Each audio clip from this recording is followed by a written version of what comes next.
嗨，晚上好，我是付小米。前些天朋友圈60元就能环游世界的话题在微博上沸腾，并且一度登上了热搜榜第1。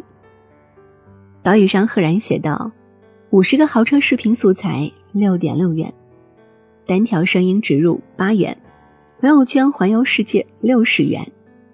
相信很多人和我一样，看到这段话之后是一头雾水，但实际上它和挨骂收费、租情侣等奇葩服务一样，已经形成一条完整的产业链。没错，就是专门收费帮人在朋友圈打造虚假人设那种。显而易见，他们服务的对象除了喜提高铁的微商，就是那些需要通过朋友圈装修来收获虚无赞誉的精神匮乏者了。把马桶盖拍成飞机窗。在最高亮的评论中，我看到这样一段话，深以为然。有这60块钱买点猪肉吃不香吗？去年上映了一部电影《后来的我们》。建青是一个在北京奋斗的北漂，过年他和女友小小一同回家。为了遮掩自己在北京的奋斗的不易和狼狈，他花光了所有的年终奖，租了一辆轿车，并且借了一些钱给家人朋友，都买了烤鸭。他要向老家那些同学们证明自己混得很好。正所谓，越是炫耀什么，内心越是匮乏什么。真正成功者压根不会在意过年回家时他人投来的目光中有没有艳羡，因为自己的地位和成就所带来的那一份荣耀，在日常生活中早已司空见惯。面子是自己凭借实力挣来的，不是装来的。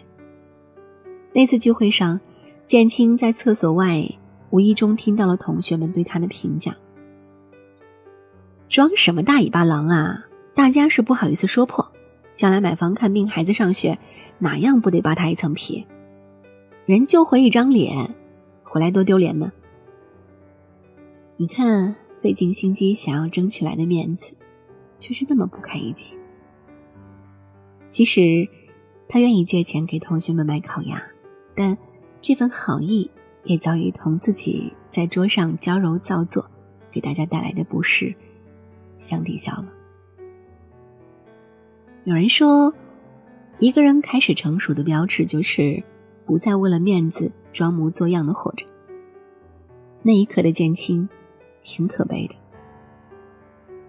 童话大王郑渊洁早年间参加过一次作家笔会，因为没有读过某位作家的书被嘲污之后，他发言时瞎编了一个名为库斯卡亚的作家，戏称自己受其作品启发，询问大家是否也曾拜读。对于这些子虚乌有的作品，没想到作家们纷纷趋之若鹜，唯恐显露了自己的无知，像极了皇帝的新装里街道两旁为赤身裸体皇帝啧啧赞叹的百姓。面具再华丽，也不是真实的自己。前几天我朋友圈里发生了这样一个故事，一对新人要举办婚礼，把时间定在了11黄金周。大家都知道，每逢节假日，婚车婚宴各方面的支出都要比平时高好几倍。男方家境比较普通，但是女方坚持以一辈子只有一次为由，要在这一天举办一场豪华的婚礼。戒指的钻石不能低于1克拉，婚纱一定要高定的，婚车档次最低得是奔驰，酒店必须要高端。一座4线小城市，婚礼最后花掉了30多万，这几乎是男方家全部的积蓄。台上的新人气派风光，背后双方父母吵翻了天，闹得2人刚结婚就要面临离婚的窘境。这场被虚荣裹挟的婚礼也脱离了婚姻仪式本身的意义。金玉其外，败絮其中，说的恐怕就是这些被虚无的赞誉支配了生活的人。有人活成了面子，有人则活成了里子。同样是婚礼，李安的妻子林慧嘉却有着截然不同的理解。年轻的李安虽然是高知家庭出身，但是条件算不上富裕。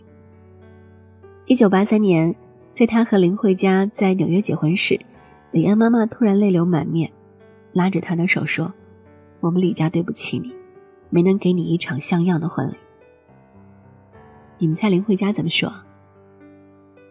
我不在意表面东西，只要两人感情好，这比什么都重要。在他眼里，存于内心的真情远远胜于浮于表面的仪式。30多年的婚姻，李安没有过任何绯闻，即使成为国际大导演，也依然保持着对妻子的尊重以及买菜做饭的习惯。在接受采访时，他还不忘撒些狗粮。他说：“我现阶段最大的幸福感，就是太太能对我笑一下。”前段时间我看到了一条新闻，讲的是中国第一位女空降兵马旭和丈夫严学庸将所有积蓄1000万捐献给家乡的教育事业的事。有一丝错愕，但更多的是对这2位老人的深深敬佩。1935年，马旭出生在黑龙江木兰县，他参军72年，跳伞140多次，曾经与黄继光一个部队，参加过辽沈战役、抗美援朝。丈夫严学庸是军医大学高材生，两人既是战友也是夫妻，一起跳伞，一起配合手术。随着年纪的增长，马旭夫妇将工作重心转移到科研中，两人申请4项专利，发表100多篇学术论文，撰写多篇专业论文。捐款如此大方，他们的生活却不富裕。一处小院，2间平房，沙发多处崩陷，飘着棉絮，被褥破旧发黄，每天吃的是蒸南瓜、土豆或青菜面。一如感动中国的颁奖词：毕生节俭，只为一次奢侈，耐得清贫，守得心灵的高贵。真正精致的生活恐怕就是这样，清醒、平和，不乏喜乐。或许你把房子是租来的，生活不是，视作至理名言。超支购买奢侈品，可能你热衷于追求诗和远方，负债出国旅游。也许你坚信成名要趁早，却悄然陷入网红骗局。空洞的精神世界里，你逐渐遗忘了谁才是生活真正的主人。杨绛说，世界是自己的，与别人无关。别在虚伪的精致中迷失自己，别在无用的面子里透支快乐。真实的你最珍贵，你赞同吗？如果赞同，也别忘了在文末给我点个再看哦。也欢迎你给我留言说说你的观点。我是付小米，下期